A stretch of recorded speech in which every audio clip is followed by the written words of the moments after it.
Hello बच्चों, आज हम क्लास 12 फिजिक्स के चैप्टर नंबर 2 स्थिर वैद्युत विभव तथा धारिता के मोस्ट इंपॉर्टेंट न्यूमेरिकल्स को देखने वाले हैं। तो हमारा न्यूमेरिकल नंबर 1 है कि 2 वोल्ट तक विभवांतर से आवेशित 10 माइक्रोफैरड धारिता के संधारित्र की स्थितिज ऊर्जा ज्ञात कीजिए। तो इस न्यूमेरिकल में हमसे स्थितिज ऊर्जा पूछी गई है और हमें दिया हुआ है कि 2 वोल्ट तक विभवांतर, मतलब हमें विभवांतर V दे रखा है 2 वोल्ट और दूसरा दे रखा है हमें इसमें आवेशित 10 माइक्रोफैरड धारिता, मतलब हमें धारिता दे रखी है जो कि होती है C। तो C दे रखी है 10 माइक्रोफैरड। अब इस माइक्रोफैरड को हम फैरड में चेंज करेंगे तो हमें पता है कि 1 माइक्रोफैरड बराबर होता है 10 की घात -6 फैरड के। तो इसमें हम 10 की घात -6 की गुना कर देंगे 10 के साथ। तो अगर 1 में से 6 जाएगा तो कितना आएगा, -5 आ जाएगा। तो इसलिए हो जाएगा 10 की घात -5 फैरड के। अब हमसे पूछा क्या गया, तो हमसे स्थितिज ऊर्जा पूछी गई है। तो बच्चों स्थितिज ऊर्जा के फॉर्मूले तो 3-4 हैं, लेकिन आपसे एग्जाम में इसी फॉर्मूले से अधिकतर न्यूमेरिकल पूछे गए हैं। तो स्थितिज ऊर्जा का फॉर्मूला है U बराबर हाफ CV² के, क्योंकि इसमें हमें C भी दे रखा है और इसमें हमें V भी दे रखा है। तो हो जाएगा U बराबर हाफ गुना C का मान कितना है 10 की घात -5 गुना और V कितना है 2, तो आगे 2 की घात 2। तो जब ये 2 की घात 2 खुलेगी तो क्या आ जाएगा हमारा 4 और ये ऐसे ही रहेगा। अब इस 2 से ये 2 कटेगा तो हो जाएगा 2 एकम 2 और ये हो जाएगा 2 दूनी 4। तो हमारा हो जाएगा U बराबर 2 गुना 10 की घात -5 जूल के। अब हम देखते हैं इसका दूसरा न्यूमेरिकल। तो बच्चों दूसरा न्यूमेरिकल है हमारा कि 12 पिकोफैरड का एक संधारित्र है जो कि 50 वोल्ट की बैटरी से जुड़ा है। तो संधारित्र में कितनी स्थिर वैद्युत ऊर्जा संचित होगी। अगर ऐसे भी पूछा गया तो इसका मतलब यह कि स्थितिज ऊर्जा पूछी गई है आपसे। तो इसमें हमें क्या दे रखा है, पहले इसमें हमें ये 12 पिकोफैरड की दे रखी है धारिता जो कि है C। तो C बराबर होगा 12 पिकोफैरड। अब 1 माइक्रोफैरड अभी देखा था किसके बराबर था, 10 की घात -6 फैरड के, और 1 पिकोफैरड बराबर होगा 10 की घात -12 फैरड के। तो इसमें हम 10 की घात -12 फैरड से गुना कर देंगे क्योंकि हमें इस पिकोफैरड को फैरड में चेंज करना है। और दूसरा दिया गया हमें कि बैटरी कितने वोल्ट की है, 50 वोल्ट की है। तो हमारा V विभवांतर होगा 50 वोल्ट और हमसे पूछा गया है स्थितिज ऊर्जा U।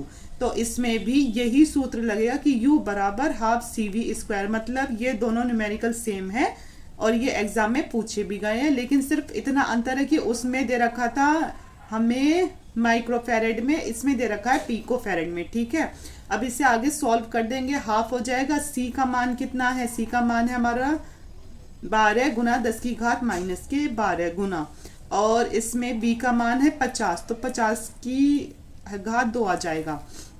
अब हम इसे सॉल्व करेंगे कि 2 एकम 2 और 2 छिका 12, तो आ जाएगा 6 गुना 10 की घात -12 और अब इस 50 के स्क्वायर को सॉल्व करेंगे तो आ जाएगा हमारा 2500।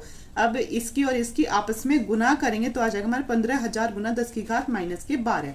और जब हम इस दशमलव को यहाँ से 1 2 3 4 स्थान आगे लेके आएंगे, हम इस दशमलव को इधर के साइड लेकर आ रहे हैं, ऐसे लेकर आ रहे हैं ना, तो फिर हमारा क्या होता है, प्लस होता है। ठीक है, तो हमारा -12 और +4 कितने स्थान आ रहे हैं, 1 2 3 4 स्थान आगे कूद रहे हैं, तो कितना हो जाएगा -8। तो इसलिए हुआ ये 1.5 गुना 10 की घात -8 जूल इसका आंसर होगा। अब देखेंगे हम इसका एक मोस्ट इंपॉर्टेंट न्यूमेरिकल। तो बच्चों ये है हमारा न्यूमेरिकल नंबर 3 जो कि मोस्ट इंपॉर्टेंट है, ये एग्जाम में अधिकतर पूछा गया है, तो आप इस पर स्टार भी लगा सकते हो। तो हमारा न्यूमेरिकल है कि 6 माइक्रोफैरड के संधारित्र का विभवांतर 10 वोल्ट से 20 वोल्ट कर देने पर उसकी स्थितिज ऊर्जा में वृद्धि की गणना कीजिए। तो इसमें हमारा जो विभवांतर है वो 10 वोल्ट से 20 वोल्ट कर दिया गया है। तो हमसे फिर इसमें स्थितिज ऊर्जा में वृद्धि पूछ ली गई है। तो ये मोस्ट इंपॉर्टेंट न्यूमेरिकल है।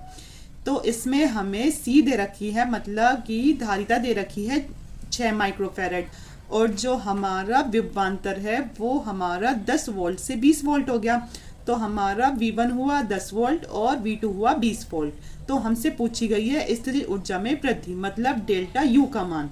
तो बच्चों ऐसे जब किसी में भी वृद्धि पूछी जाती है तो उसमें ऐसे करना पड़ता है कि U2 माइनस U1। अब जैसे x में अगर इसमें वृद्धि पूछते हैं कहीं भी तो फिर क्या करते हैं x2 माइनस x1, तो ऐसे ही करेंगे कि डेल्टा U बराबर होता है U2 माइनस U1 के। तो अभी हमें पता है कि स्थितिज ऊर्जा का फॉर्मूला है U बराबर हाफ CV स्क्वायर के। तो बस यहाँ C तो सेम है, एक ही है, लेकिन जो हमारा V है वो चेंज है, तो बस V2 और V1 आ जाएगा और कुछ नहीं आएगा इसमें, ठीक है। तो हो जाएगा डेल्टा U बराबर half CV2 square minus half CV1 square के।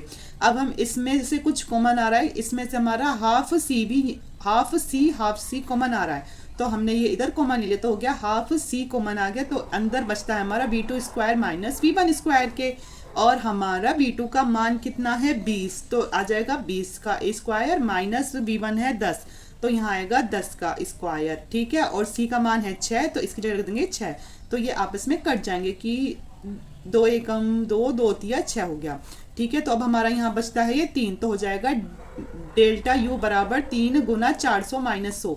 जब इसका स्क्वायर करा तो आया 400 और इसका स्क्वायर करा तो आया 100, तो अगर 400 में से 100 जाएगा तो आएगा 300, तो 3 की गुना 300 में कर देंगे तो आ गया हमारा 900 माइक्रो जूल।